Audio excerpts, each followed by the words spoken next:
we're racing at home, we definitely want to be the favorites. What a move! Spain that wins race 2. Rock solid. Fascinating to see how the different teams implement the female athlete. And we see CJ Perez there, working hard there with Rome Kirby. Mills working tactically at the back of the boat.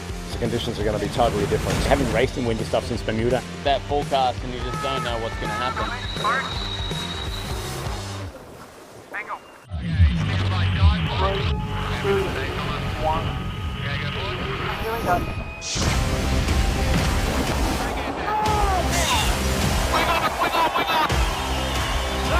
Keep going, keep going. Come on!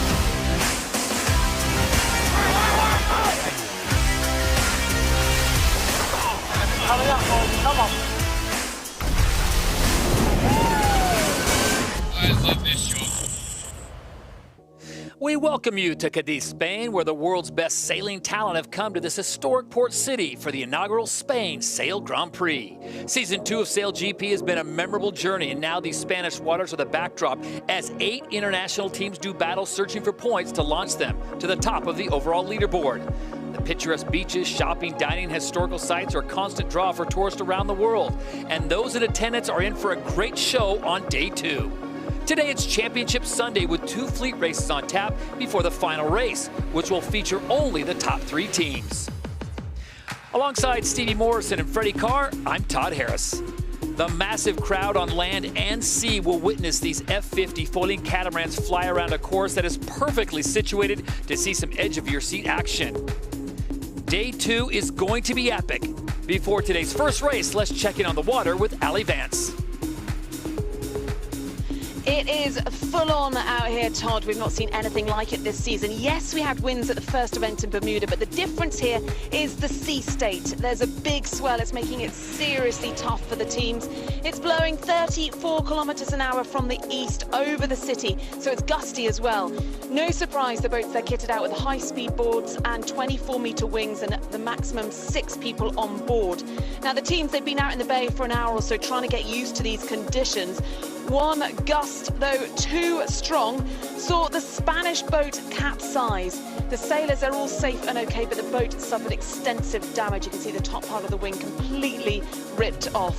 So, Todd, sadly, the Spanish crowds who are lining the seawall won't have their home team to support today. The Spanish boat out of racing. Unfortunate turn of events. More from you, Allie, as the day progresses on. As Allie mentioned, practice taking place some hour and a half ago, and these were some of the scenes coming off the water as the teams tried to come to grips with the high winds, the big sea state, and just keeping their boats level, on terms with everything. One of the big incidents we saw during that practice session came from Great Britain as they were carrying some high speeds, and you've got to think, for Quentin Delapierre, the new skipper on France, this is certainly baptism by fire. Speaking of Great Britain and Ben Ainsley, who's seen just about everything, this was their moment just a second ago as they came in on a high-speed turn. And Ben Ainsley had this to say after this incident. I mean, it's going to be a war of attrition today for sure. It's going to be some action. So that's the theme of the day, and just a short time ago I had the opportunity to speak with the skipper of Australia SailGP, the defending champions of this event. And this is what Tom Slingsby had to say about the conditions and what it'll be like on the water today. At the moment, yes, it is survival out here. It's probably not so much the amount of wind, it's just the position of the race course that makes it really puffy. The water's pretty flat, that's manageable. But the bullets that we get out here are pretty extreme, so you go from pretty light winds to a lot of wind very quickly, and it's very hard to predict. We heard you talking to the crew earlier about capsize scenarios. Is that something that's in the back of your mind? For sure. We've only been out here a few minutes, and we've seen the Spanish team have capsized. If I'm honest, we had a pretty close call on the way out of the harbour. Yeah, we run through basically our capsize procedure. What to do, checked our spare air bottles, looking after your mates, and yeah, hopefully we're not in that situation, but we've always got to be ready for it. Before we get to today's racing, let's have a look at the leaderboard after yesterday's first 3 races of the Spain Sail Grand Prix. Australia leads the way with 19 points, followed by the Americans in second on 18 points. Then it's Denmark and Great Britain tied with 15. The host nation Spain, who is out now, unfortunate for them, sitting on that 14 points. Japan on 13. New Zealand and the French just scoring 4 points at the bottom of the board. So day 1, 3 races and 3 different winners. The Bay of Cadiz in Andalusia provided a stunning backdrop for the 8 teams, all hoping to make their mark on the overall leaderboard as we approach the end of Season 2. New Zealand peaked too soon at the start of Race 1, while Tom Slingsby led all the way to Gate 4, where a split by Ainsley and his Great Britain team proved to be the right call. Turning up. Mills working beautifully tactically at the back of the boat, and this race is really on now. Great Britain and Australia arrived at the finish and nobody could call it. As they come to the line, race number 1. Closest race of Season 2. Nice one, guys. Early starts for Great Britain and New Zealand in Race 2 left it all for Spain to take the opportunity. Spain, all the boat speed in the world, in front of the home crowds, leading at Mark 1. The pressure's on the Spanish here. Spain held out Japan, who fought for the lead throughout the whole race for a well-deserved victory. It will be Spain SailGP that wins Race 2 here in Cadiz. Rock solid. USA stole the lead from Australia for victory in the final moments of Race 3 to land them in the top spot in Cadiz alongside Australia. Look at that top of screen. How about the USA moving from 3rd to 1st? Nice one, guys. After Denmark's 3rd place in Race 2, a back-to-back podium finish in Race 3 lands them in 3rd overall for the first time going into Day 2. Getting closer to the first race of the day, one of the largest crowds we have seen in SailGP. They are lined up and ready to go on the seawall and on the water. Optimism is high for a great day of action. For the drivers, it's a whole new set of conditions from yesterday as they are anticipating a hard day's work on the Atlantic. Yeah, it's awesome. I mean, you know, just you can feel the energy in the team. You know, a lot of anxiety, a lot of excitement, but it's really why you do it. You know, it's all those feelings rolled into one, and it ultimately just feels like you're getting hit with adrenaline. Well, look, you gotta get around the course. That's the first thing. But in these boats, the harder you push, the faster you go. So you just got to put the hammer down, try and stay clean. But yeah, there won't be too much backing off. Well, you know, obviously we don't want to do anything silly today. You know, 6th is not really where we want to be. We'd love to get up into that final race, but for us, you know, it's long-term points that we're looking for here. So you look at the conditions out there right now, it's top end, it's already over 20 knots, and we're going into a race course full of rocks. And we've just been on the umpire briefing, and it seems like, you know, they don't want us to sail over them, but they're not creating rules for us not to do that. So could be some carnage out there today. Well, the countdown is on as we inch closer to the start of Race 4 on Championship Sunday here at the Spanish Grand Prix. Before we get to the pre-start, here's Stevie Morrison with today's course preview. The start, as always, will be crucial. Watch out as the boats head to Mark 1. The crews are going to be on the edge and could capsize. Strategy is crucial now as the teams approach Gate 2. They can turn left or right here. They're going to choose different sides of the course, looking for the quickest way upwind. The boats behind can either follow in the hope they sail faster or try to break free and find advantage elsewhere. As we approach Gate 3, under the city of Cadiz, the gusts will be hitting like a heavyweight boxer, and this means danger for the crews. How hard do they dare push, which the chasing boats will need to do if they're going to pass the boats ahead. The final turn upwind at Gate 4 is the last chance the crews have to separate. Sailing boats can't sail directly into the wind, so they zigzag their way up the course, trying to find the fastest path. As they approach the final turn here at Gate 5, the blast to the finish under Cadiz will be spectacular, and with this much wind, waves on the water, it's going to be drama on the racecourse today.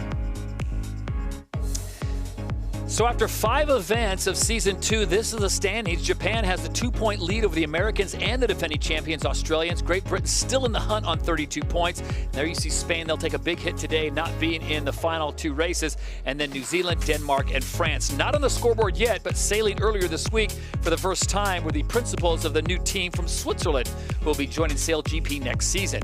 Driver Sebastian Schneider took control of the F50 and was thrilled by the start of their new adventure at the peak of the World's League Sailing.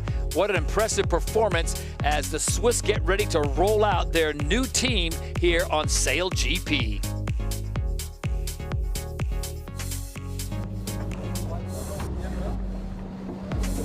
So Sebastian Schneider getting an opportunity to take control and fly this boat for the first time. Switzerland will take the fleet to 9 boats, and that's the number of teams in season number 3. And we're also hearing that a 10th team is about to be announced as well. So we'll see what the Swiss can do, as well as another team, which would bring it to a total of 10. And we are set to go now with a pre-start under 3.5 minutes, gentlemen. We've been talking about the conditions. We've heard the report from Ali Vance. Spain is out, so now it's just 7 boats on the water.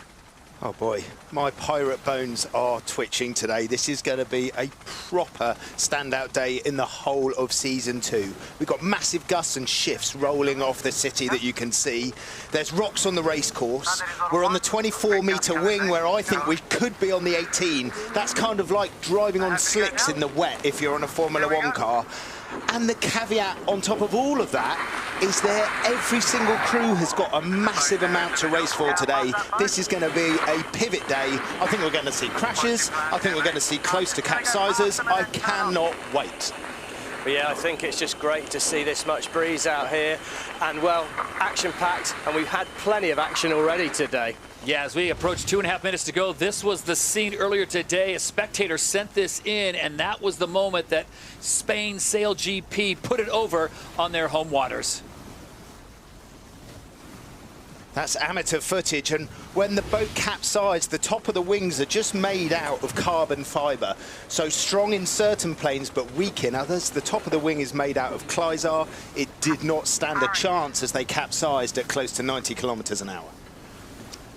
Here we are on board the French, and I think, wow, what a day for Quentin de la Pierre at the wheel of this F50. It's big breeze, they're going to be overpowered. Huge pressure, I think, on Lee McMillan, who you just heard talking there. He's quite experienced in these high-performance foiling boats, and he really needs to keep the boat to make sure that the boat stays in one piece, as we've seen here with the Japanese crew. They're having to carry out some repairs just to a fairing there to try and keep the boat as aerodynamic and streamlined as possible. As Ali mentioned in her pre-race report, the waves are a real feature today. The breeze is blowing off the city from the east, but we've still got the Atlantic swell coming in from the west, so we call it wind against tide. What that does is it stands up a bunch of skateboard ramps around the race course. You put on top of that the fact that just outside boundary to Mark 1, there's a lighthouse and a big rock. You do not want to be doing a jibe on top of a lighthouse. This is going to be absolutely brilliant. I cannot wait. Coming up on a minute to go before the start of race number 4. We'll have 2 races, and then the final race will feature the top 3 teams. And gentlemen, you both feel that possibly that 98.3 kilometre-an-hour record could be in play. Yeah, I think we're going to be very close to 100 kilometres an hour. From watching the warm-ups today, the heavyweight boxers, the Deontay Wilders, the Tyson Furies, so far have been Australia and Great Britain. They're my boats to watch in the big breeze. Well, we're on board with Ben Ainsley there as we see the British coming back towards the crew. Turning up into attack, just 34 seconds to go. Their positions are set at the moment. Japan and Great Britain fighting for that blue pole position spot on the start line. The crowds are getting an incredible view here. Look at the numbers on the shoreline here in Cadiz today as Ben Ainsley leads the fleet back. It's Ainsley and Outeridge controlling the start with 15 seconds to go. Who's got their timing right? Right-hand side of shot, it's Tom Slingsby. Up and foiling with 10 seconds to go. I like his timing, but can Outeridge shut him out down near the pole position spot? 3 seconds to go to the start. So the boat turned for the line, look for the line to go wide. It's a clear start. Great start by Outeridge, but coming through with pace, it's Tom Slingsby and the Australian crew. Watch them go towards Mark 1.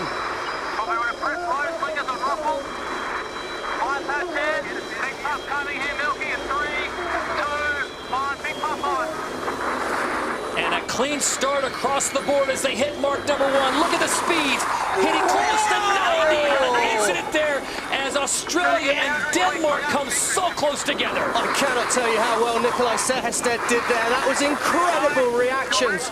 On board Australia, they flew too high, lost control of the boat. Sehested, unbelievable reactions on the Danish boat there. Australia still out of control, and it's Great Britain. Wow, look how high he's flying. Oh my life. What a jive there. This is action-packed. Luke Parkinson, the Wild West Australian, flying that boat incredibly high.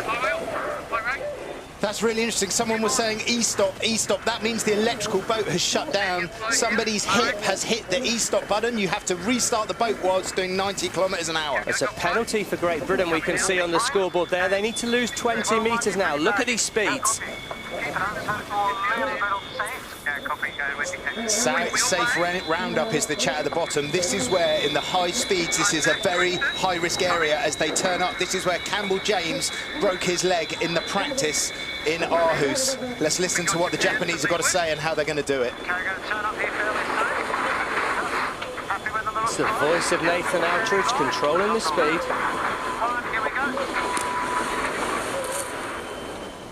Oh, and Denmark to the inside. Look at this. Boat's flying really high out the water there. Outridge manages to stay inside, though. It was calm on board there. Look out for the Kiwi boat, flying the hull high. And here we can see in the background, the Australians have done it, but it's Ben Ainsley splitting the course. He's struggling to make that right turn mark. Can he keep the boat under control? Jimmy Spittle struggling here. This really is a battle of attrition. Let's remember, to finish first, you must first finish, and that's not looking as easy as we'd expect. Hannah Mills working across the boat after that leeward mark rounding now.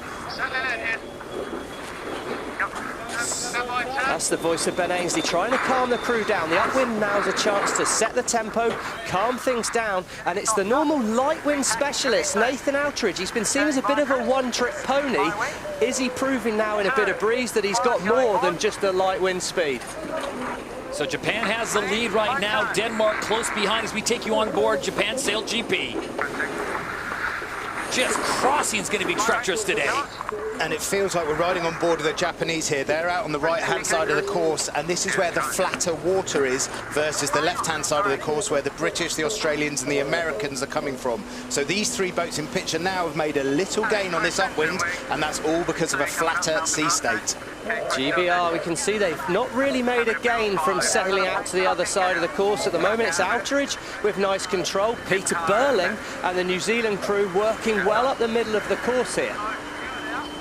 And Peter Burling had a terrible start. He was on the third row when there wasn't a second row, and he's absolutely sending it upwind there. He's doing 53 kilometres an hour versus 49 on the Japanese. They have found a nice mode on board that boat, and they've got good upwind speed.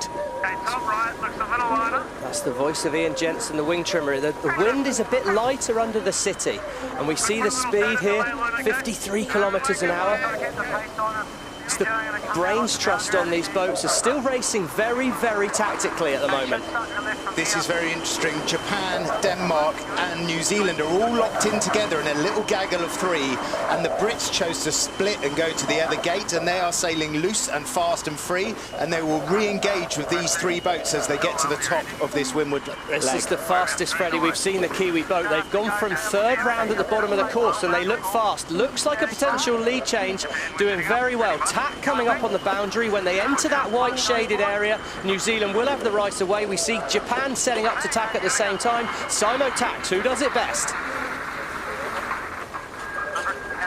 Nice tack, Outridge. Minimum speed 35 kilometres an hour on the Japanese boat, and the New Zealand boat dropped to 33, but very fast in a straight line for the New Zealand crew there. Peter Burling on the wheel, Erica Dawson in the background, working on the tactics, keeping a head out the boat as Ben Ainsley comes back together. But at the moment it's Burling in the Kiwi boat under pressure to perform, and at the moment doing a great job.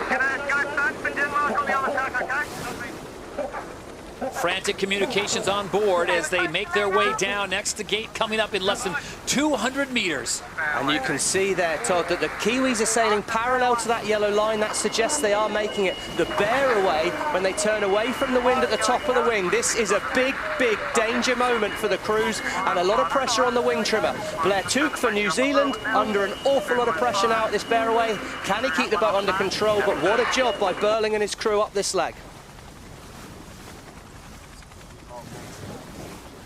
So New Zealand makes the turn first at gate number 3, very clean. Here's this crossing, Japan coming in second place. Great Britain has moved up to third as the Danes have fallen off, and a close crossing on the top of your screen with the USA, Australia forced to dip behind. Oh, it's tight at the top here, Todd, and let's not remember we're racing for a place in the final today. The points are absolutely crucial. Australia and the USA were at the top of the leaderboard, along with Denmark at the end of day 1, but they're now back in the pack. This will have consequences. As we watch the Australians coming back through the fleet, they seem to have their boat up and working again. Lovely controlled rounding there. Slingsby and Langford in perfect unison as the boat turns away, and they foil away. Hard downwind here. It's fast and furious, but this race is running out quickly, and at the moment it's Ainsley on the British crew who's boosting down the middle of the course, some 70 kilometres an hour, and really looks like he's flying down the course. That's the voice of Hannah Mills talking about the wind that's coming. She's quite right, pressure is up. We're on board with the British here, and just tucked out the way is flight controller Luke Parkinson, and I can tell you that he is flying the boat over 1 metre out of the water. Whenever you're going over 1 metre out of the water, man, you're going fast, but you are right on the edge from spinning out at any given moment. They are pushing really hard on board. Great to hear that. Look at that, Peter Burling, left-hand side of screen on board the New Zealand boat, sailed a great downwind leg. Those yellow marks on the course symbolising where the rock is. Here we are on board New Zealand. Here we go. Looks like they're making it down to the gate with no more manoeuvres. This turn up will be full on. How can they control the speed? Those yellow marks there, they indicate where there's a rock underwater. Not unusual to have a roundabout in the middle of the race course, but we've got it all here. Over the rocks, eh? Don't come off the foil when you're over the rocks. At gate 4, it's the Kiwis out in front and starting to increase their lead, and it is a rough ride. There you see Peter Burling with another kilometre to go as they go upwind off to gate number 5, and then the reach to the finish line. And once again at gate 4, finding a different course. It's Ben Ainsley and Hannah Mills. They're trying to split the course. But where's he come from? Tom Slingsby was off screen there. He's up to third.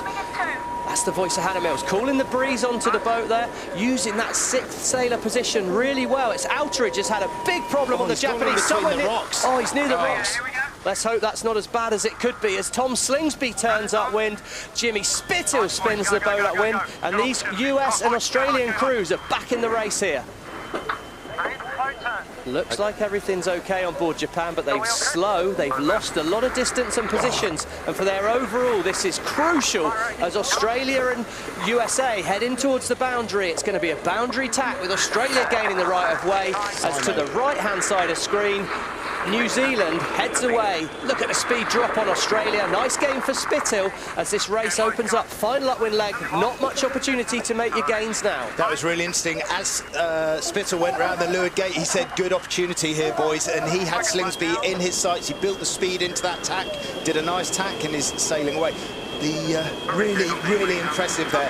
On board with the Kiwis, they're doing 60 kilometres an hour upwind. Get your head around that, 60 kilometres an hour upwind, and that's why they're in the lead of this race. They had a bad start, but their upwind speed is a step above everybody else. So just to give you an idea where we are on the course, they'll go up to gate number 5, then they'll make the turn to the finish line, in New Zealand in control of this race by some 200 meters over Great Britain, who sits in second.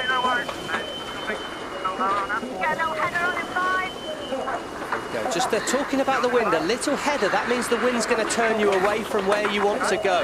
Not what they want to be hearing at this point on the race course. Sometimes that can be advantageous, but at the moment they want to be able to continue straight. They don't want to be getting turned away from the mark. Burling here, yet to win a race at the wheel in SailGP. This is a big 500 metres left here for Peter Burling and his New Zealand crew. Can they win the race? They weren't on our list of heavy weather favourites, but Peter Burling limping Olympic gold medalist, 2-time silver medalist in the 49er class, renowned as a real boat handling, hard to sail boat, and Burling has been the master of it over the last decade. So this is a prime opportunity for the Kiwis to score some points here. Let's recap what they did yesterday. In race 1, they got a 5th. In race 2, they got a 6th. And in this 3rd and final race of the day, they were 6th. So a first here would be huge for them. Remember, only the top 3 teams move on to the final race. And this would, if they finished in first place where the results are right now, this would only put them 4 points behind making the top 3. So this is a massive result for them if it stays like it is. New Zealand with the lead. There you see Great Britain making their maneuver as well. The USA coming into view. So it's New Zealand, Great Britain, the USA. This would be huge for Jimmy Spithill and the Americans, guys, if they finish in the top 3. The other thing that's interesting with Japan in 6th place, they would be on 16 points, and that would be 6 points away from making the final. This is not what the Japanese want. This is going to be a big reach to the finish here. Watch the speed on the boat as they sail across the wind. The dark patches we can see on the water, big gust of wind. Every time you see a darker patch, that means more wind, and we can see Burling and his New Zealand crew now on the right of screen as Ben Ainsley in 2nd position to the left screen turns away to chase the Kiwi crew down. The boat speed is incredible as they come in towards the finish here, but it looks like Burling and his crew have done a fantastic job. And at the top left of the picture, we see Australia and the USA coming in so tight. Can Spithill fend off Slingsby? And on Championship Sunday, the first race of the day, race number 4, it's going to go the way of the Kiwis as Peter Burling, Blair Tuke and company make their way to the finish line and pick up the win in race 4. That's their first race win in SailGP. Arno Sarafagis did it when he was interim helmsman. Bravo, those lads. That was a really impressive race. Ben Ainsley brings in Great Britain for a well-deserved 2nd place. And the big battle now, guys, keep your eye on the top of the screen. It's Jimmy Spithill, Tom Slingsby doing battle for 3rd place. These points are going to be huge. It's the voice of Campbell James there saying, do it late, turn down late, Jimmy, turn down late. Nice job, Jimmy Spithill and the USA crew through to 3rd place. That was some comeback in that race, and for Australia. Sounds like a few bits of things to fix on that US boat. A few jobs to be done between races. That's the Shore crew getting called there. The Rib needs to come along board and help. Nathan Outridge, top of the screen on board Japan, chasing down Nikolai Seherstedt. They were the early pace setters in this race, but some mistakes has seen them drop back through the fleet. They were 1st and 2nd at gate 2, but as we come into the finish, it's a battle for 5th and 6th between these 2 boats, and that's not what they need if they're to make the podium here today in Cadiz. So a good finish for Denmark as they finished in 5th place ahead of Japan. Japanese will finish in 6th, and France will come in 7th. To remind you, it's usually 8-boat race in the fleet races, but Spain damaging the boat, capsizing during practice, so they will not be able to compete for the rest of the day. So it's 7 boats out there, and France crosses the line in last. Wow. So take a deep breath, gentlemen, as we break down what we just saw and know we've got another race coming up in just a short amount of time. Once again, it's New Zealand that gets the win. Great Britain finishes in 2nd, and the USA in 3rd as we take a look at the key moment from race 4. Key moment, sporty leeward mark with the Japanese going round nicely and the Danish spinning out of control, but New Zealand's the boat I'm looking at here. They haven't really been in our heavy weather kind of combat list as we've been talking through the season, but they found a mode-up wind that no one else had. It was really, really impressive. They were hitting 60 kilometers an hour. They extended on the upwinds, and their first race win of SailGP. So take a look at the provisional results from race number 4. New Zealand with the win, Great Britain in 2nd, the USA with a strong 3rd place under the guidance of Jimmy Spithill. Australia finishes in 4th behind the Americans. Then it's Denmark, Japan, and France, Spain out of action.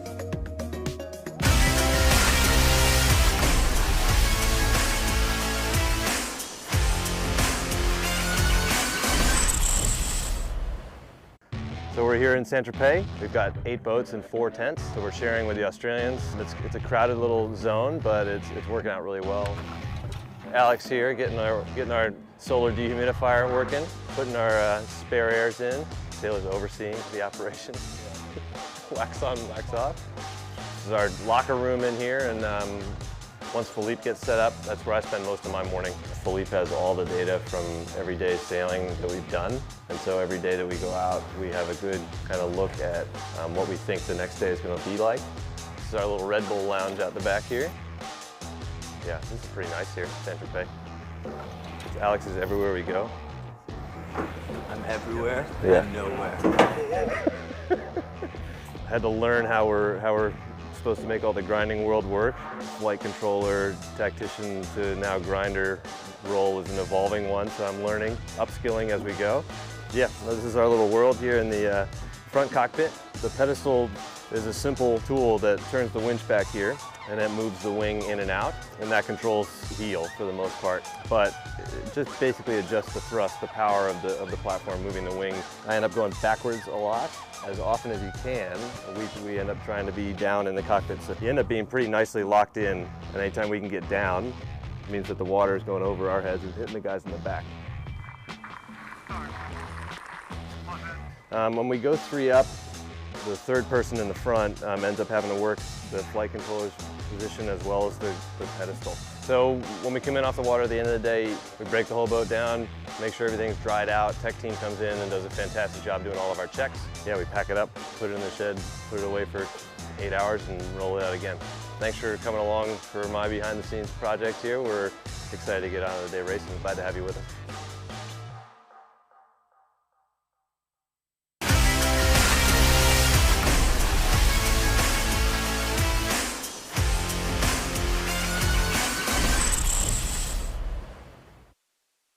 Race number 4 concludes just moments ago. A few sketchy moments out on the water. Let's talk about Australia first. They came in hot with Denmark just on their left-hand side. And it didn't stop there. Great Britain also having their moments out on the water.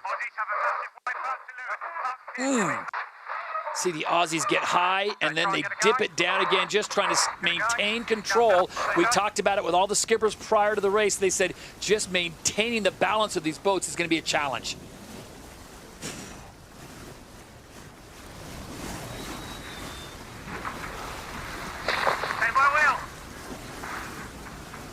Just being able to do the crossing today, Freddie and Stevie, is going to be a challenge with these conditions, isn't it? Oh man, running across a trampoline when it's doing 100 kilometers an hour, no thanks.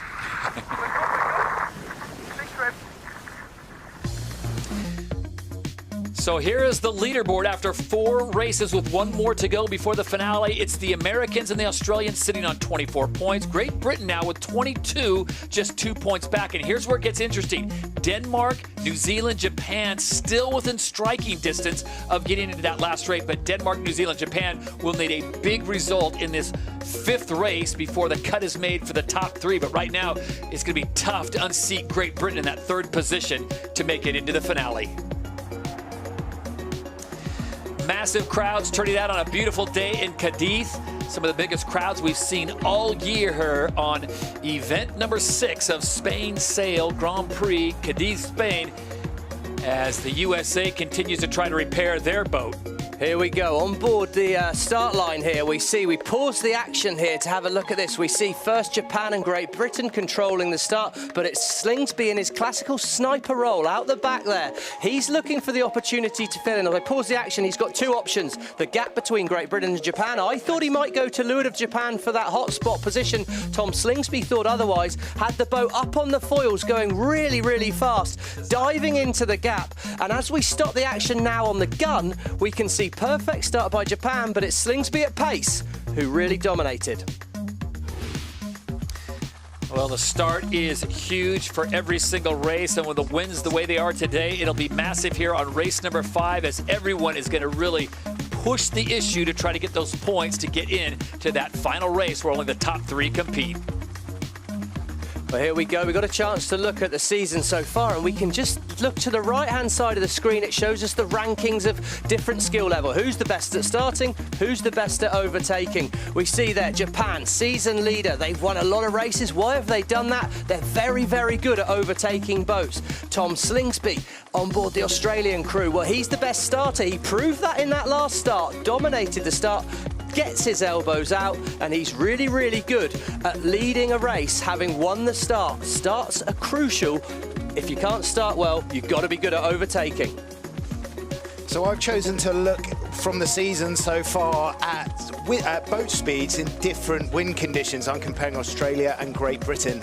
In the light airs, the British have a slight edge, which is more why we might have seen Australia struggle until yesterday in the light airs. Medium airs is pretty even Stevens, to be honest, but the number that stands out to me is the heavy air downwind speed of Australia. You can see it there, bottom of picture, 73.2. And the reason they're going a little faster than everyone else downwind is they're very brave with their rudders. They really use rudder lift, get the smallest amount of rudder in the water and absolutely send it. And they're going to have to in race 5.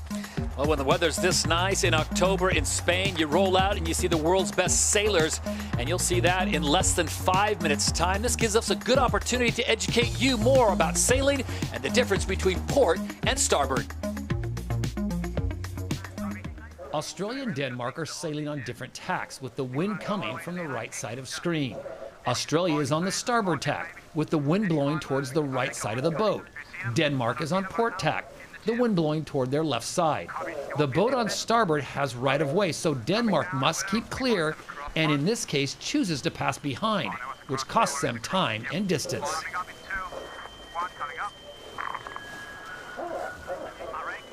The same applies sailing away from the wind. In this case, the USA is on starboard tack and right of way, and the French are on port tack and must not interfere with the Americans' course.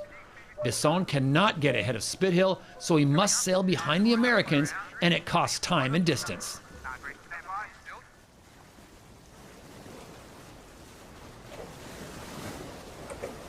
So we've got some substitutions, guys, taking place for GBR, getting some fresh arms in there. Yeah, so Neil Hunter has left the boat, and he's 99 kilos of power, and he's replaced by Matty Gottrell, the Shrek. And he is also 99 kilos of 400 watts for 20 minutes. And that guy is an Olympic rowing gold medalist. And I tell you, he'll be using his heart and lungs today. We've seen the grinders standing up in the boat, and that's because they've got to get over the pedestal. And the wing trimmer basically, in my mind, just eases the wing sheet. It's all about the grinders snapping the wing back on. They're the heroes in this stuff. Surprised to hear that. Well, and we focus in on this British boat now, and it's lucky it is windy, because that boat's going to struggle to take off. There at the moment are 8 Olympic gold medals sat on the side of that boat, with another 3 silver medals. Hannah Mills, 2 gold medals, Ben Ainsley, 4 gold medals, Ian Jensen gold medal, and Matt Gottrell gold medal. It's pretty weighted down boat. There's a fair bit of Spanish gold out there potentially. Jimmy Spithill did a fantastic job for me in that last race, and they've had Dressler come off on board there, Louis Sinclair come on to bring some new power and energy. Well, guys, let's take a look back at race number 4. You talk about the start being key, and it certainly was in this one. Well, the Australians got a great start, and they led to Mark 1, and we saw them have what I'd call a mega wobble when they got to 90 kilometres an hour. We'll have to dive into the data to see what's going on, and just look at the Kiwis. They get there in 6th place, not in great shape, but we know they found some good upwind speed. They did find some great upwind speed, and they've done a nice job of staying out of trouble on that first snappy downwind. We saw Australia went from first to last, and it really was a question of boat speed, I think, up here. The Kiwi boat got themselves balanced. They're already, look, they're grinding in that low position on board. They're thinking about windage. There's water going over the boat, but they are going fast. And by the finish, well, it was actually a commanding victory. And as you say, the first one for Burling at the wheel in SailGP could be quite a monkey off his back. Do you think that's a strategy that's going to play out in race number 5? Maybe staying away from the carnage on that first leg or two to see how things play out and then get yourself clean. And that's exactly what they did. But man, you got to talk about the fans that have turned out for this 6th event, season 2 of SailGP. It is massive. Let's just have a little talk around going into this final race. The last opportunity to grab points to get into the final 3. I personally think Australia and the USA, tied on 24 points, are probably in the final, barring disaster. We got the British team 2 points back. Denmark and New Zealand need to win this race and hope that maybe Britain messes up a little bit. The Japanese have got to make up 6 points in a 7-boat fleet, so they have got a lot on. That's right. This is very much my favourite race of the weekend, as Freddie Carr has got another spreadsheet that he's built in the remaining weeks between events here. And at 40 seconds to go, we see the boats jostling for position. Absolutely crucial positioning here. 35 seconds to go, and again, Outeridge controlling the bottom. He's closest to camera, looking for that pole position towards the pin end. Once again, out the back, Tom Slingsby on board Australia. We've seen he's the best starter this season, but I think at the moment, can he find a gap? It's Outeridge with control of proceedings at the moment, but he's got Ben Ainsley attacking him with 15 seconds to go. He's going to have to build speed here now. Ainsley, again, building speed. 10 seconds to go here as they turn towards the line. Looks like he's timed it well on board the British boat in pole position. 3, 2, 1. The line's going to go wide. What a start from Ainsley at the bottom of the line. Outeridge had control, but it's Australia. Jimmy Spithill on board the American boat, and Tom Slingsby on the Australian boat out the back as Ainsley blasts towards Mark 1. Well, he's in third at the moment. He needs a good finish here. This is the umpire's penalty USA relative Australia. So the Americans hit with an early penalty on the first leg as they make the turn on mark number 1. Great Britain with a great start. France sits in second, Japan in third. Really nice bear away by the British crew there. And that penalty was their proper shenanigans off the start line with the Australians and the Americans. The Americans were windward boat, the Australians loved them, and Craig Mitchell deemed them not to keep clear. Anyway, back to the front of the race. That's the voice of Hannah Mills there, trying to cool the wind. She's watching for the wind on the water, see how well she can do. We've got the French in the background. It's tight as we're working down the wind. Let's watch them jibe. First to jibe is Outeridge on board Japan, and race 4 winner Peter Burling. But Quentin de la Pierre, what a job in second place in Big Breeze. Nice jibe, bottom speed of 49 kilometres an hour for the French. He's going to be in good shape as we approach gate 2. But it's Burling who split away early along with Outeridge. How much speed can they build down here? Can they make it to gate 2 with no more manoeuvres? Don't worry about being conservative here, Parker. What a difference a day makes. Yesterday we were worried about the time limit of 15 minutes. Race is terminated. Not a problem here today. High pressure moment here. This is a crash zone. Massive pressure on the wing trimmers. Let's listen in. Great Britain makes the turn first. Japan on the inside, cuts underneath France. Here comes New Zealand. Do they split the course again? Absolutely. What I loved there was Ian Jensen. Parko, don't worry about being conservative here. That's great. That's your wing trimmer taking charge on the British boat, and they were fast at the bottom. Here's Tom Slingsby. The voice of Tom Slingsby trying to steer around the boat. Look at the water over the boat. How do you steer with that much water into your face? But they've done a nice job. New Zealand, the big losers at the bottom of that leg there. They've really dropped back, not quite making it to the gate, and had to do an extra manoeuvre as we see Tom Slingsby. That's the voice of Nina Curtis talking about target speeds. Watch them tack here. And this is the lead. Great Britain out in front by 50 meters over Japan. They're the first ones to execute a maneuver here. Japan sits in second. Will they follow suit as Ben Ainsley still capitalizing off a great start? Yeah, they tacked out near the boundary there. The British Outeridge has pushed it a little bit further, but it's really going to depend on who gets the win first. We can see the dark patches coming down the water, and that's what the crews are looking for. And with an average speed of 66 kilometres an hour, you're getting pulled over by the police in an English village for going that speed, and a fly time of close to 100% in these gusty conditions. That's pretty impressive. Absolutely, the wind, look, it's turned to the right there. We can see the Japanese making a little bit of a gain on the British. Japan must make a gain and must win this race if they're to have any chance in this race to the final. At the moment, they look good, but Ainsley's got the boat fast, 55 kilometres an hour, nearly 5 kilometres an hour aboard boat speed than the Japanese. That's really good technique, but positioning-wise, it's Japan who will have the right of way when Great Britain tacks the next time. And in the background, we've not seen the Australians. They look like they may have made a loss recently in this race as they head upwind. Look at the speed on the French boat, 60 kilometres an hour, Fred. Quentin de la Pierre not scared of these boats. So it's Great Britain, France, and Japan, 1, 2, and 3. Let's not forget, everybody's racing for points to try to get into the final race of the day. That'll be coming up next, where only the top 3 point getters will be competing. Here we go. Ben Ainsley, big manoeuvre here to get behind the right-of-way Japanese boat. Can they control it? What a job. And just quietly, have a look at Quentin de la Pierre on the French boat. What a tack he did on the boundary there. I don't know what he's up to, playing with his mobile phone, perhaps sending a selfie. But he's done a fantastic job out of that tack. And look at at him, approaching the gain line here. We could see a lead change. Certainly wasn't your best tack, Ben.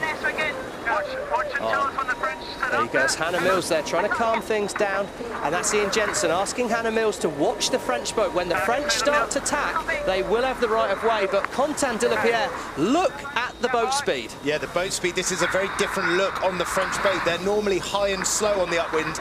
This French kid is low and fast and sending it. Let's see if his manoeuvres have improved and he can keep the British behind him. Well, he's up on the foil. Oh, a bit of a splash down there, but they got the boat back on the foil. They will be in this. Outridge, top of screen, doesn't have the right of way, but it looks like he's found a good wind shift. He has to win this race and hope Jimmy Spittle drops back to 7th to have any hope, and Quentin de la Pierre moving up through the fleet, but he's probably going to split the top here with Outridge first at gate number 3. So Outridge and Japan make the turn as they head back downwind. There you see Great Britain holding on to that 2nd position, and it's France up at the top in 3rd position right now.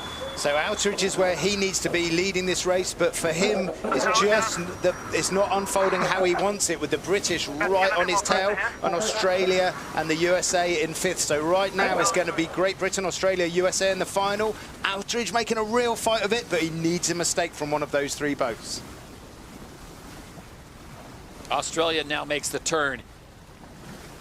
Mistakes never too far away in this breeze. Look at the speed they're going there. The crew's running across here. The final lap. This is the last downwind they're going to do here, and they're chasing down Nathan Outridge there. Look, is he lined up for gate 4? Maybe one more jibe to do for the Japanese crew, but if they find a big gust of wind like they have at the moment, they're aiming straight at gate 4. No more manoeuvres will be great news for them, as we see right-hand side of screen going some 5 kilometers an hour. It's Ben Ainsley. Could be a gain to Ainsley, but the right of way sits with Japan. So Japan leads the way. Stevie, Fred, I'm going to ask you, how much is Nathan Outridge thinking about the upwind leg before he gets to gate number 4? He's absolutely thinking about the upwind leg here, Todd. He's trying to set himself up. He's made a gain to the Cadiz side of the course. He'll be wanting to head back that way, but look at those points. It's very, very close, but you can see even though Japan are leading this race, they need mistakes from other boats. They do, and they're still leading it as they approach here. Probably one more jibe, according there to the voice of Nathan Outridge, asking Chris Draper, have you got anything in the bank? Can you help me turn down towards the mark? It's going to be tight. They're doing a good job at the moment. Ainsley, tack. Right turn, said Outridge. That means they are making the mark. Great work by the Japanese crew. As we see the British, they're going through the rock zone. Parko better fly that boat high. Pushing it on the limit there, the British crew. But it's going to be Outridge leading at gate 4. So Japan will make the turn in 1st place. It may be a little too late, and it'll be Great Britain in 2nd place, France in 3rd. If the race were to end right now, it would be the USA, Australia, and Great Britain into the final race of the day. But still much more can happen with another leg to go, and then, remember, it's the right-hand turn to the finish line.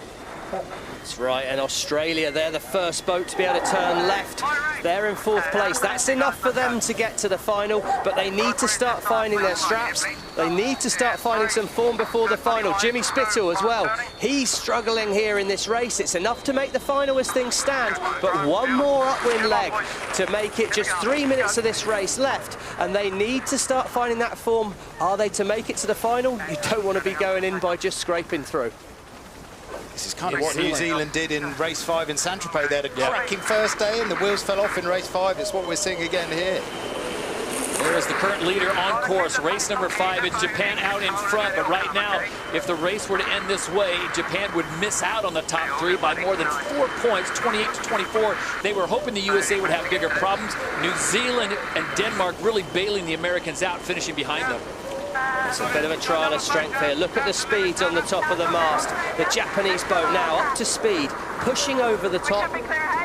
That's the voice of Hannah Mills. She's saying, I think we're clear ahead of the boat on the boundary. That's talking about Australia, who split and went out to the right-hand side. So Australia, by splitting away from Japan and Great Britain and France, have obviously made a bit of gain coming back with starboard rights, as we've just had explained to us. There you go. We've got a nice work by the Australians here, but it's Outridge really focused in on Ben Ainsley and the British crew there. He's going to try and do this with just 2 more tacks Tom Slingsby, can he find more wind on the far side of the course? What will play out in these last few hundred metres as they approach the final gate? Boy, in the last leg, the big losers on that one has got to be France and Quentin Delapierre, the brand new skipper on board France SailGP. They were battling for first place, now they're in fourth. Good tack by Great Britain, setting up on board Japan. They're going to follow them. The British crew, they're up and flying. That's Luke Parkinson flying the boat on one side, rushes across the boat, flies the boat on the other side. High 50s, target boat speed from Ian Jensen there to Ben Ainsley. That's how fast I want you to go. It's just great to hear. That's the voice of Hannah Mills talking the tactics with Ben Ainsley. They're talking about the next manoeuvre. We're close here. What do we do? And this is really going to help the Americans out. If Great Britain overtakes Japan, that'll push Japan further down the point standings. Yeah, first boat to tap will be Great Britain. The right of way will be with Japan, but at the moment it looks to me like there's been a big wind shift to the left. Nice gain for Ainsley at the moment, but he has to tack and get ahead. Tom Slingsby, he's back in the match. The wind's turned to the left. It's Slingsby on the tack that's gaining towards the finish line at the moment. Okay, Ben Ainsley's conversation there with Ian Jensen is you stay steering out of this tack. That means that they might have a bit of a dip on if they're not crossing. And the Japan tack in front, so that issue's gone away. And here comes Slingsby, Australia, the defending champions back in the mix. They look to be safely into the final race, but that's not enough for Slingsby. The MMA fighter decides, you know what, why not take the win? It looks like he's making it. If he can sneak round this right turn, it'll then be a three-boat drag race to the finish. Who's going to be brave enough? Slingsby, perfect judgment on the mark rounding there. What a move from third to first on this upwind leg. In phase with the wind. Oh, and Japan, they did try and push too hard, but they've crashed, they've stuffed it, they put the boat underwater, and that's opened the door for Ben Ainsley to fly around the top. Disaster for Outeridge, trying to push too hard. We see the dark patches of water there. That means more wind. Watch the boat speeds as they come into the finish line here. There you see the Americans in fifth place, just behind the French. It's all on for the Australians now as they bring it down the last few meters. It will be Australia to get the win in race number 5. They didn't need the points. They will take the points. Ben Ainsley now trying to hold his position as he cuts in front of Japan. It's Australia that gets the win. Great Britain holds on for second, and Japan will take third. Don't lose sight of the fact Tom Slingsby got a penalty on the Americans before the start and wasn't in our discussion early on. He's going fast ahead of this final. I'm really impressed with Delapierre today. I mean, that is a big day on the water for a rookie, and his numbers, his straight line boat speed is really good. When he gets his manoeuvres sorted out throughout the season, he's going to be a feature. Good young sailor. Yeah, that was Lee McMillan saying good day of learning, and it absolutely was a great day of learning there. Well, not the best showing by the Americans in that race, but a 5th place will do just about enough to get them into the top 3 in the final race of the day. What happened to the Kiwis? I mean, Burley looked so good in race number 4, getting the victory, and now they're going to finish in 6th. And again, a disappointing race 5 for Denmark. They were sitting 3rd overnight, and I thought this is the moment where they can push on the back of their Saint-Tropez performance. And it wasn't a B. It wasn't a B. Yeah, tough way to start Championship Sunday for the Danes. They get 5th in race number 4 and 7th in race number 5.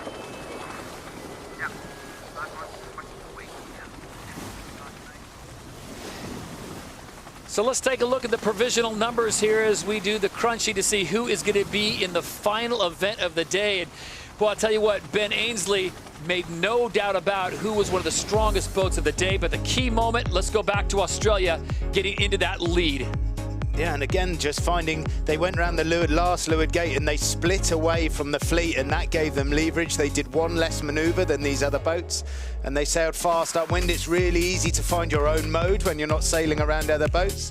Japanese came in here and just lost the rudders and had a nose down. That's why the British rolled them, and it's going to be the British, the Americans, and the Australians in the grand final. So there is the leaderboard, and look at those numbers. 32 for Australia. Great way to finish off for Tom Slingsby, the defending champion Australians. They on top with 32. 29 for Great Britain and Ben Ainsley, and the Americans 5-point clear of Nathan Outteridge and Japan SailGP. So as Freddie pointed out, Australia, Great Britain, and the USA will face off in a winner-take-all for the Spain Sail Grand Prix top prize.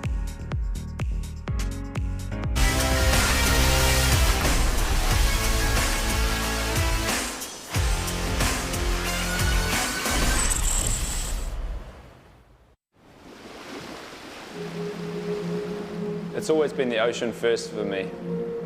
The excitement about what you might see, the adventures you share. It does so much for us, but it's not too big to fail. What happens in the ocean and the life in it is one of the big issues of our time. Albatrosses use the wind like sailors do. Seeing them at home in the Southern Ocean gliding past are epic. When we launched Live Ocean as our first project, we threw ourselves behind the race to save the Antipodean albatross. They're a symbol for the threats that so many albatrosses and seabirds face at sea and out of sight.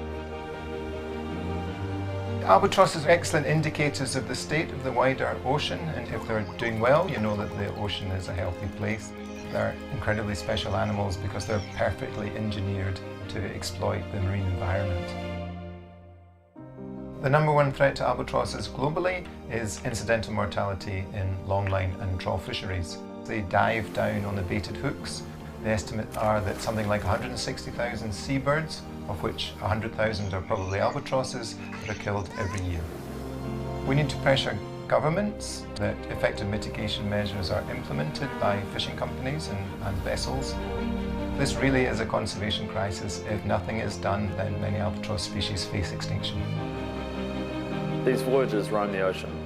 No one country can solve it alone. It's an issue that needs a global response. How can we stand by and let this happen without being a voice for it? Governments, consumers, sport, we all have a role to play. We need to do better. Extinction is not an option.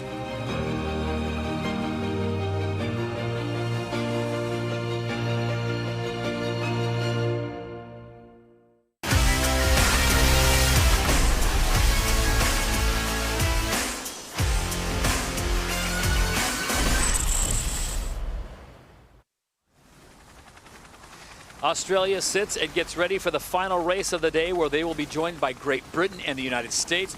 Tom Slingsby, the skipper for the defending champions. Tom, you said earlier you were in survival mode, but you certainly made it pay off. Talk to us about going from third to first on that last leg on race 5. I think we were actually fourth to first on that last leg. We rounded very similar to the French team. But yeah, we just got linked up a few shifts and got on the inside of Japan and GBR at the top. And yeah, look, we started really well in that race. We had a tough start. I thought I'd give Jimmy a bit of a nudge on the start, but and then we were just playing catch up, and we got there just in time. You've got another Olympic medalist on board with you, and we'll talk with her for just a second if we can. Nina Curtis, congratulations and welcome to SailGP. What was the experience like out there for you today with the pressure that was on the shoulders of the entire team? A baptism of fire out here. It's the windiest I've ever sailed in, and you know, just trying to chip in when I can to the guys. But yeah, it's pretty wild. I've definitely gone the fastest I've ever gone ever in my life today, so it's been pretty awesome. All right, we appreciate the time. To both of you, wish you the best of luck in the final race. Speaking of racing, there is a race within the race. It's not just about the race on the water. SailGP is also racing for purpose and impact off it, celebrating teams' positive impacts to reduce their carbon footprint. New Zealand's SailGP team has led the leaderboard ever since the inception of Season 2, winning the Race for the Future and won the last event in Saint-Tropez. This is all about each team doing their part to reduce their carbon footprint as SailGP travels around the world, racing for the future, powered by nature. Well, yeah, and here we go. The start again played a pivotal part in this race. As we stop the action here, we see that blue point marking pole position. Nathan Outridge has control. Tom Slingsby, where he's lost control, he's got no option, and it's Ben Ainsley out the back, this time in the sniper position. What can Ainsley do? Can he find a path through there at the bottom? Outridge, he's got an easy straight run in, but it's Tom Slingsby. He said he gave Jimmy Spittle a little nudge. He was given a little nudge by Peter Burling, and as we stop the action again here and zoom in, we're going to get a chance to look at the action here between Australia and the USA. USA in the upwind position must keep clear. Both boats ended up slow, and it was Ainsley at the gun who nailed it. Well, the crowds continue to enjoy a beautiful day of racing here on the Atlantic. Some of the biggest crowds we've seen in SailGP history, enjoying the beautiful weather here in Cadiz. We're just about set to go for the final race of this regatta. It'll be race number 6, 3 boats involved: Australia, Great Britain, and the United States. A lot of different personalities that'll be skippering there, but there will be substitutions taking place. You know, not everyone has a Freddie Carr rock star, so we swap out the grinders. And Freddie, here's one of the changes for the Americans. Alex Sinclair is coming off, an American Antiguan, and he's replaced by the big unit, Newport boy, Cooper Dresler. Now, this boy can lay down some watts as well, and I tell you, when you're in a 3-boat match race, there's going to be more boat-on-boat action, more wing sheet movement. Cooper joins the party, and will he be enough to get the Americans their first SailGP win in Season 2? Well, Australia certainly has been the class of the field throughout. They've been very consistent. You know, race number 1, they get a 2. Race number 2, they finish 4th. And race 3, they finish at 2nd. And there's their substitution. You know, Nick Hutton's coming off for this race. He will be burnt out right now. An Australian Perth boy, Kinley Fowler, comes on board, a real all-rounder. We've seen him sail in the flight position. This time he's going to be using his arms, trying to pump that wing to the Cadiz win. And for Great Britain, their substitutions, let's talk about what they've done. In race number 1, they come out on the opening day, get it first. They back that up, and they drop all the way down to 7th. And they do a nice rebound job on race 3, going to 4th. And, of course, in race 4, they finish in 2nd, and a 2nd again in race number 5. But here's their change. And we're just reverting. Matty Gottrell coming off, Neil Hunter coming on, arguably the fittest grinder out there. So Big Neil looking to help power the Brits across the line for the win. Well, you could talk about the big 3 in SailGP, and their resumes are impeccable. Jimmy Spithill, skippering for USA SailGP. You look at the numbers on him: 2 World Championships, 2 America's Cup. He just continues to win races. He's got so much experience. And, of course, now he is looking for that one that's eluded him so far, SailGP Final Races 1. He's been in 3 of them. He has yet to win one. Is today the day? How about Ben Ainsley? Now, you want to talk about a guy who's cleaned up at the Olympics. 4 Olympic gold medals, 1 silver, 11 world championships, and he has only picked up 1 SailGP race. That's a bit of a surprise because he's so talented, so experienced. You'd think probably going to get plenty more of those before the season is done. Will number 2 come today in Spain for Sir Ben. And the defending champion at SailGP, he is the MMA fighter Tom Slingsby. Olympic gold medal already to his name, 10 world titles. He's been on the America's Cup campaign twice, winning 1. And of course, SailGP Final Races 1, 5 of 6. So odds on, maybe the best bet would be Slingsby in these conditions, Freddie and Stevie? Man, I couldn't pick it, to be honest. I couldn't pick it. They're all heavy weather experts. They're not going to give an inch. It's going to be a fascinating race. Before we dive into this race, I just want to look at where the Japanese finished. They went from 6th to 4th. They're 4th. In race number 5, putting them 4th overall at this event. That could be big on Season 2. But let's park that and focus on the final race. Just about 2 minutes and 15 seconds to go. Just getting some great footage of what happened earlier during practice as the host nation, Spain, and Spain SailGP, their boat not on the water today. And this is why, gentlemen. We talked about this could possibly happen during the racing. This was during practice, Stevie.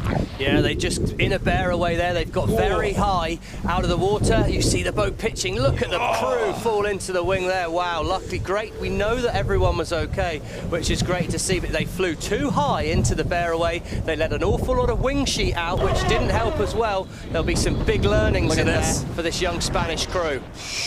That's the head cam on Florian Trittle there. Great view, but not one you really want. Nah, I mean, it's spectacular footage, but you don't want to see it, do you? Hope everyone's all right. They are all right, but Well, that's the sailing world we live in. Good news across the board. Everyone on board is okay. And the most important news is the King wasn't on board. Remember yesterday, King Felipe of Spain was on board. That would have been an international incident if they put him in the drink. We'd be trying to find a crown from the bottom of the bay here. But we come back to the final, and you say, who's your favourite? Was it Tom Slingsby? Yeah, I think it is for me today, because actually he sailed so well in that second race. He's sailing fast. He's happy to push the boat hard. Freddie Carr talked about how hard he's happy to push on his rudders, pushing the boat on the limit. It's going to be about that. Remember, we're in a final. So what we'll see in a 3-boat final is normally the boats line up very early, close to the line. If you do that in a 3-boat match race, you leave yourself exposed. What you're going to see, as we are right now, is all 3 boats hanging back from the line, and we'll see a simultaneous trigger pull. I'll be very surprised if we see boats engage. As I say that, Jimmy Spithill comes down and looks for a hook on the British crew, but they get it wrong and slide sideways. That's right, Spithill flies high, but he has got himself inside there. That was the voice of Campbell Jones. They're very early here, 13 to kill. Slingsby is going to be in the box seat here. He's furthest away from the line, less time to do. He's going to jump on the inside. There's that pole position. They can all hold each other up now. Watch out, Jimmy Spithill. You must keep clear of Tom Slingsby. There's going to be surely a protest put in there by Tom Slingsby. Ainsley's found some space with 8 seconds to the go. Umpires, penalty USA, there it was. Relative Australia. Here we go, turning down for the gun. The line goes clear, the fleet's clear, but Spithill must drop back, and at the best angle and fastest at the gun, it's Ainsley. He should lead from here at Mark 1, but how brave are you feeling, Ben? It's the voice of Ian Jensen. They're flying too high. They're going to stop. They've stopped it. This could be over. Capsize coming. Oh, and a capsize for Great Britain in the finale.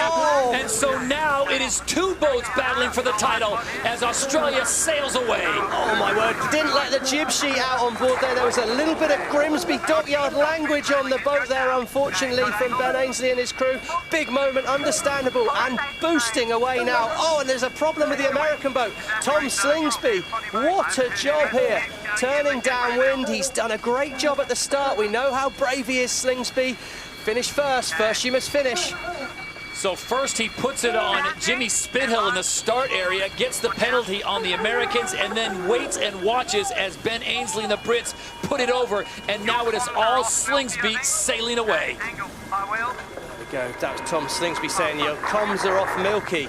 That's Jason Waterhouse. Used to love to be the Milky Bar Kid at fancy dress competitions when he was younger. Kept that name. He's the flight controller on board Australia now. Do not want your comms off in these conditions. The USA seem to have an issue on board their boat. We'll hopefully find out about that soon. Yeah, the USA is still going upwind very slowly, so they've definitely got a problem. Right now we've got the British crew on their side. We hope everyone's all right. We'll get back to you about that. We've got the USA going upwind with a problem. Is this a victory lap for the Australians? Right now it feels like it, but they could still have a mistake that will end their race. Just got to get it to the finish at gate 2. Turning upwind, flying, real. It shows just how hard. There's no pressure from boats on this crew. It's only the pressure of the wind, and it's so hard here. I think you keep racing, Tom. I'm thoroughly on board with that decision. And you've got to have your mindset. You cannot sail at 90% on these boats because you will capsize. Here's the British boat getting righted. See a bit of damage there. Yeah, that's some fairings, Todd. That's just the coverings to try and streamline the boat. They're very lightweight to try and make the boats high performance, but unfortunately, as soon as you do have an incident like this, they break, and we can see that there. So it's nothing but superficial damage, really, to be perfectly honest, that we could see at a glance. Just fairings come off there. We're still waiting to hear about the crew, but the fact they're getting on with getting the boat upright is good to see. And there's the USA and Jimmy Spithill. They've got the boat working again, but yeah, scratching his head. We're scratching our head as well, Jimmy. Don't know what's quite happened on board the boat there. Well, I'll tell you what it is, Jimmy Spithill is in a final, and we know when Jimmy Spittill's in a final, like, weird stuff happens to his boat. Let's find out what happened. We'll try and get some feedback from Ali Vance about what happened on board the American boat. So this is quite an undertaking to get the F-50 back over. You guys talked about the minimal damage there. Again, we're hoping to get a good report that everyone is accounted for and uninjured, but the race goes on with Australia way down in front. You'll see them coming through momentarily. The Americans look to be back up and running. Points still at stake here, so Great Britain will claim third and final as we check in now with Ali Vance. All the crew, Ali Vance, I think, still stuck out on the water, and she should give us some good information. Yeah, there's no problems with the United States boat. The fact was that they were just stuck upwind. Basically, they couldn't bear away because the British boat were in the way. So they played it safe. They headed to wind. They're now back racing. They've got obviously a mountain to climb, but it's a long way to go in this race. No question about it. Anything can happen, as cliche as it sounds. So let's go back and take a look one more time at that start incident. Stevie, you called it "How brave are you, Ben Ainsley?" And apparently he was very brave. Well, that wing sail, the big wing has got wind coming from the big jib sail in front of it, and the jib doesn't get eased off. The boat tips up. Ian Jensen can't let the wing out. The boat starts to heel, and you see some big reactions there from the other crew. But it's a problem with the jib sheet. It didn't ease. The wing sail wouldn't go out. It started to heel over. Perhaps a little bit too brave. Here we go, we see it again now. They're turning the boat. The boat starts to heel because he doesn't ease the wing enough with the jib pinning it in. It pitch poles, down it goes, and you see the crew hanging on for dear life. They've gone from some 75 kilometers an hour to 0. The G-forces on the crew there. The fact they stay in their hub cubby holes, though, is a positive sign. On board again. An amazing shot. Look at Ian Jensen stripping the winch. He's just chucking the rope at the winch, and it's not coming out. Everybody braces themselves for impact. Let's just look at Ian Jensen's hands here. Easing, stripping. Wing's not going anywhere, and everyone hunkers down to stay safe. And we're underwater. So back to live racing action. Australia out in front, not being pressured at this point. They have the lead. It was interesting to see Great Britain put it over on that pitch pole, and it looked like the Americans were so close to the Australians, they almost had to pull the e-brake to avoid a collision. Yeah, I completely agree. It was amazing how close we're on board with the Australians here on what I'm calling the victory lap. Pretty much as they're over a kilometre ahead as they get halfway through this final race. They were so close to going into the back of the British. That then spilled back onto the Americans. The Americans had to avoid the Australians.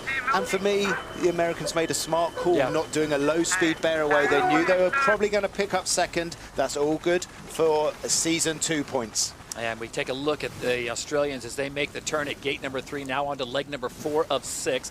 The Americans some 1,500 meters behind them. So as Freddie pointed out, really is a sail to victory for them and the points. Yeah, I would love to see the boats from behind as the British went over in front of them. I reckon it would be an unbelievable sight and really show the reactions. Here you go. Here we go. I'm going to be quiet here and just let this play out. So right about now is where Great Britain's putting it over, and look at Jimmy Spithill. Watch this. Boom!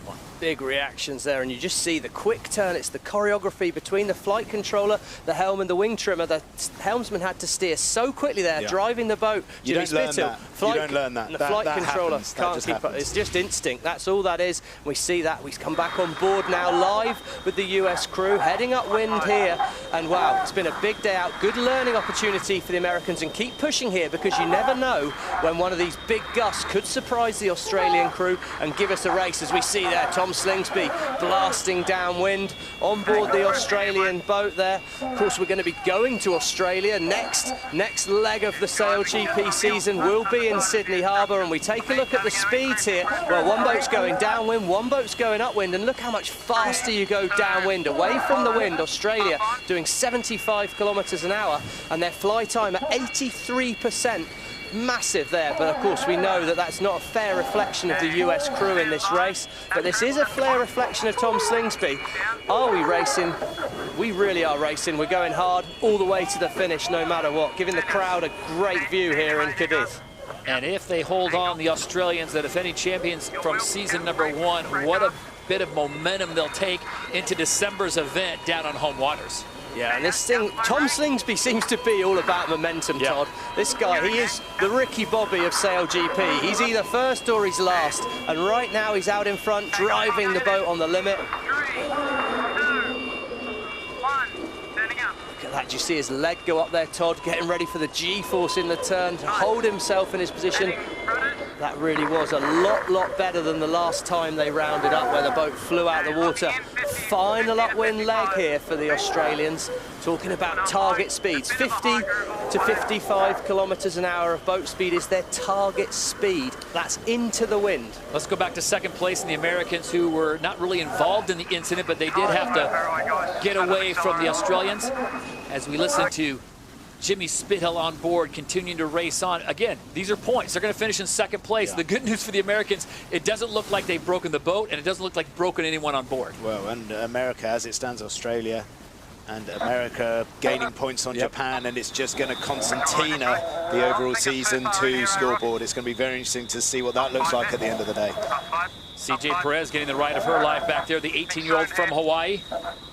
Absolutely, what an experience. She's just fresh back from winning the US WASP National Championship, so she's a real foiling guru. And I think what she's seeing sailing with Jimmy Spithill is cold, calculated consistency. That's what Jimmy's delivered since his arrival in SailGP. I'm sure he'll be desperately wanting a victory, and I've expected a victory from him in one of these events, but what he is doing is not making mistakes. Freddie talked about the events that seem to take over the US boat when you get to a final race. Complete chaos takes place, but he's doing a nice job there on board the Americans, and he's going to be trying to chase down that Australian crew, but the distance top left is massive. So there you see the distance as the Australians are heading upwind, the Americans still downwind, and this is wow, with all that race course, that's an awful close crossing. It's just the two of you. Why don't you give yourself some space? I must say, I held my breath for a split second there. That was proper sporty. You have to wonder what could have been had Great Britain not pitch-poled and put the boat over. The Americans were right on the heel of the Australians, and there you go. The Australians will sail right past Ben Ainsley and crew. Almost rubbing it in there as to what could have been for the British crew. Of course, this was some start to the race, but this is what happens if you're racing on the edge, as we are here in SailGP. You sometimes fall over that edge, and Ben Ainsley experienced that. Tom Slingsby, well, he's used to being right near the edge, but right now, with just a couple of minutes left to go here, probably just one more tack and then a bear away for the Australian crew to execute. He's kept it right where he needs to, right on the edge and no further. What an amazing change of scenery and distance from yesterday when it was taking almost 15 minutes to complete the 6 legs or 5 legs. They're doing this entire course in, what, 7 or 8 minutes now? I think that's why this is the best sport in the world, Todd, because you're powered by nature, you're dependent on what nature delivers to you, and we're racing for a future where the sport is powered by what the Earth's got to give us, and it gives us this incredible action that we're seeing here in Cadiz. And yeah, it's a completely different sport. It was sparklers yesterday, it is full-on fireworks today. Good increase here in 2, 1, puff on. It's the voice of Kyle Langwood there. They're still calling. I've got the seats in the barrel lane. There's a big left, you guys, so we might struggle. He's talking about the wind. It's turned to the left, so they're making the gate at the moment, but he's anticipating the wind changing direction and making things hard. Could be a potential jibe off down here for the Australians if the wind stays turned the way it is. Watch this bear away. Can they keep it upright? Big pressure moment for the Australians. Just execute this, and it should be a delivery job to the finish. Whoa. And the regrip, once you've borne away and the regrip of the foils as you bring the wing back on, when you're sailing these boats, your stomach just gets ripped out from underneath you, and no matter where you are in the race with a big lead like these guys have got, it still is a hairy, hairy moment. Traveling in excess of 30 kilometers an hour as they make the final turn, and it will be Tom Slingsby, Australia SailGP, the defending champions from season 1. Look at this, they're going to finish in close to 12 minutes time, all 6 legs. Congratulations, Australia takes the Spain Sail Grand Prix.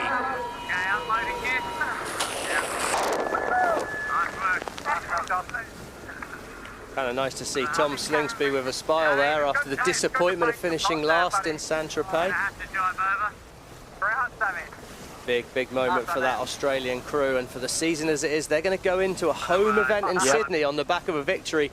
Got to think that's huge as those guys fly south. But let's not forget last year when they were on home waters and Ben Ainsley came down under and put it on him, and you got to think that Tom Slingsby remembers that. I think he's going to remember that, but is Ben Ainsley going to forget this race in a hurry? Not in a month of Sundays. There you go. Not in a month of Sundays. Jimmy Spithill, USA SailGP into the final yet again, but that all-elusive win in the final race. Once again, they don't get it. I think it, though, goes to consistency of the Americans. They've yet to win it overall, but look how they are on the overall standings. They're right at the top. Yeah, I mean, they're just chipping away, aren't they? They obviously in Bermuda had the big crash with Japan. I personally think they got a bit done over by getting penalty points taken off them for the overall season.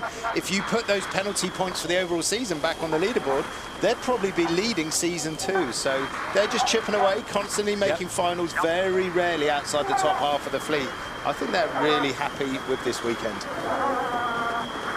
And we talked yesterday about what we're going to find from Cadiz is our best all-round crew. Do you think with Australia we found our best all-round crew? They've struggled in the light historically, but they did well yesterday in the light, and here they are doing really well in the breeze. Well, that's right, and we saw how hard it is their attack. They're on their own, and they just jump too high out the water. That's Paul Campbell-James. Keep going, keep going. We've got to get to the finish. He's quite right there. I think we probably have found our best all-round team in Tom Slingsby, but the thing with Tom Slingsby, you just don't know which Tom Slingsby's going to turn up. He's either brilliant or benign. Yeah, I completely agree. I completely agree. Yep. And the class of the field certainly showed their faces here in Cadiz as the Americans, the Great Brits, and of course Australia. Japan, I think, still has some class to them with the event still to come in Australia. And then, of course, we make the turn to San Francisco in March of 2022. And those waters, as you guys know, a little bit tricky as well. Absolutely. I mean, you don't count out Nathan Outridge. I think we've possibly confirmed they are a bit of a light wind specialist. He's got a definite area to work on. Look at this tack here on board the USA. We see they turn the boat, too much lift on that main foil, and they leap out of the water, and that will have been the transition between Jimmy Spittle and Rome Kirby, where they're swapping over as they bear away here. They've got their game face back on, because that's a brilliant bear away. They're struggling to make that 15-minute time here potentially, but somewhat not a problem at the moment. Yeah. They should still be fine for a second place finish anyway, regardless of whether they make it to the finish. But yeah, it just shows the quality. Look at the time of Tom Slingsby. Going to be over 3 minutes ahead of the US crew. So the Americans will still hold on to claim second place on the final race here at Spain Sail Grand Prix Season 2, event number 6 from Cadiz.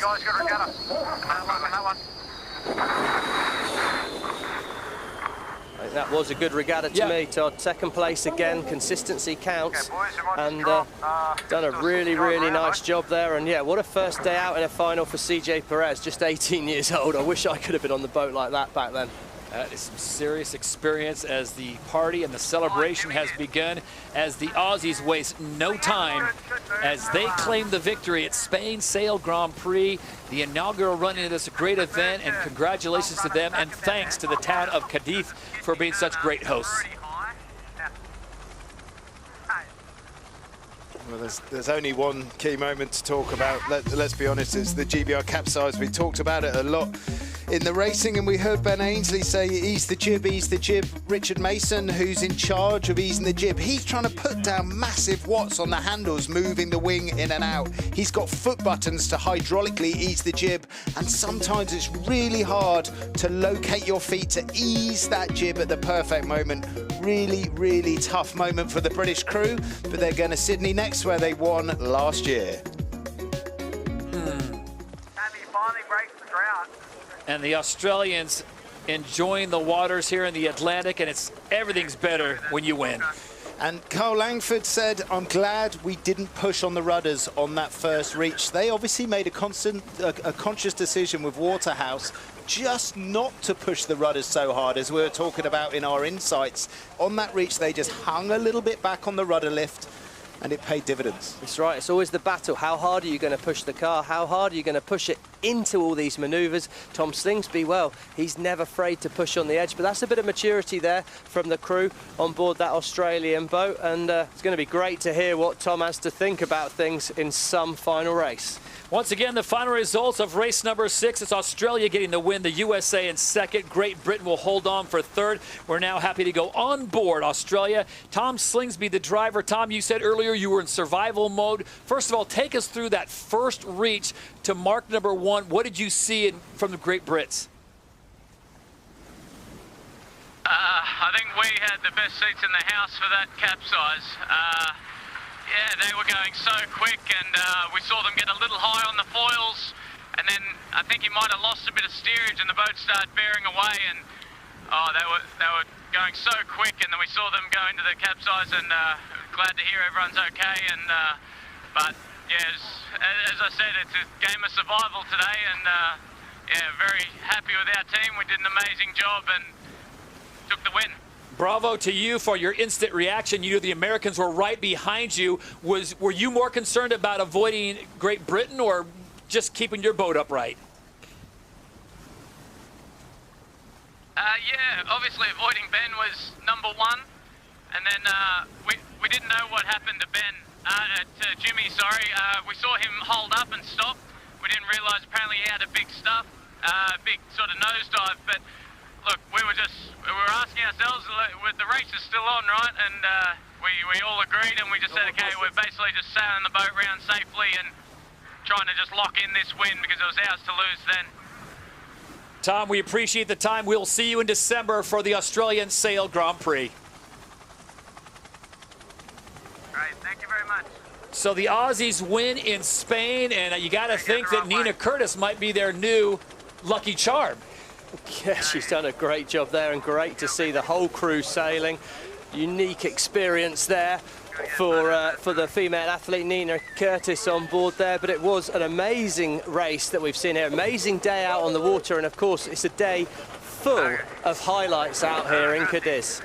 Great highlights out on the water. Let's go to race 4 first, Freddie. And we've been waiting since Bermuda day 2 for this wind, and they absolutely delivered. I mean, there was thrills and spills all around the course, really testing these sailors. And you could see in race 4, they hadn't sailed in the big breeze for a while. Race 4, the Kiwis found their mode upwind. They couldn't back it up in race 5. But good signs for the Kiwis. They really need to have a good last 2 events. I think they might struggle to make the overall grand final at the end of San Fran.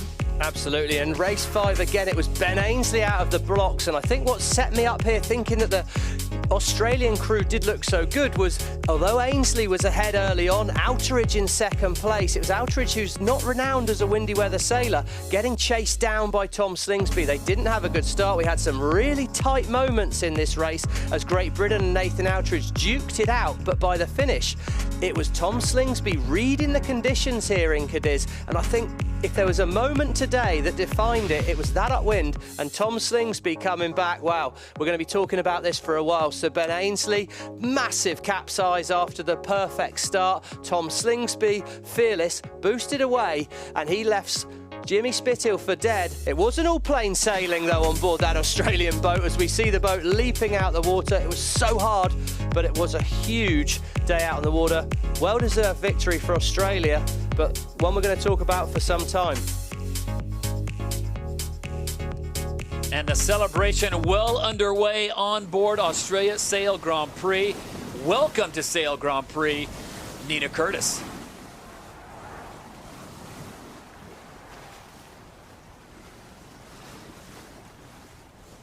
Well, let's take a look at the race results through all 5 and then the championship. Guys, if you're Japan, you've got to look to that race number 3 where they dropped from 4th to 2nd and then they put up an 8th. Yeah, I mean, that was really, really painful for Japan. A couple of races going back. I'm looking at New Zealand as well. They've got a big 2 months ahead of them before Sydney. That's not good enough for a crew as strong and as talented as they are. But yeah, look at that. Tom Slingsby building. And then he got the result that was required. So there you go, the results from both days, and it turns out like this as we make the turn now for Australia.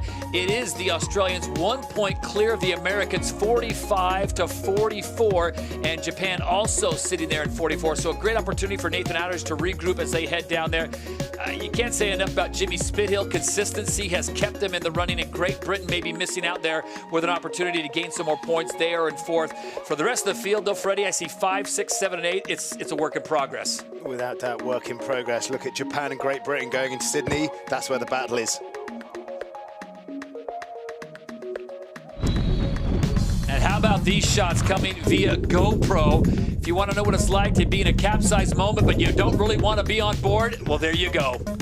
Wow, I mean, the impact on those crews there, that's just basically sailing out to the race, and what a baptism on the sail out there. Florian Trittle picking himself out the wing. Here we are on board Florian Trittle, looking back at Phil Robertson. Boat goes up, say goodbye. What a moment on board the Spanish boat.